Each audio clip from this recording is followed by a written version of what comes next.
নমস্কাৰ। মুখ মিঠা মানুহক সকলোৱে ভাল পায়। মিঠা মিঠা কথা সুন্দৰকৈ সজাই পৰাই মিছাটোকো সঁচা কৰি ক'ব জানে আৰু নিজৰ দুখবোৰ বা নিজৰ ভুলবোৰ লুকুৱাই আনৰ দুখবোৰ আনৰ আগত ধুনীয়াকৈ সুন্দৰকৈ সজাই পৰাই ক'ব জানে।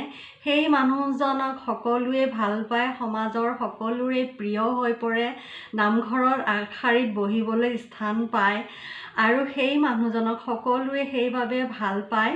কিন্তু ভগৱানৰ বিচাৰৰ পৰা তেওঁ জানো বাচি যাব? দেৰিকৈ হ'লেও তেওঁ কৰ্মৰ ফল ভুগিবই আৰু সেই কথাটো তেওঁ অনুভৱ নকৰে, কিন্তু তেওঁ কৰ্মৰ ফল ভুগি আছে। আৰু আজি এইটো মোৰ নতুন ভিডিঅ'। আপোনালোকে চাই কিবা যদি মই ভুল কৈছোঁ ক্ষমা কৰি দিব আৰু চাই যদি ভিডিঅ'টো ভাল পাইছে লাইক কৰিব, কমেণ্ট কৰিব, ছাবস্ক্ৰাইব কৰিব, শ্বেয়াৰ কৰিব। ধন্যবাদ। আৰু আপোনালোকৰ লগতো যদি তেনেকুৱা কিবা হৈছে জনাবচোন। ধন্যবাদ।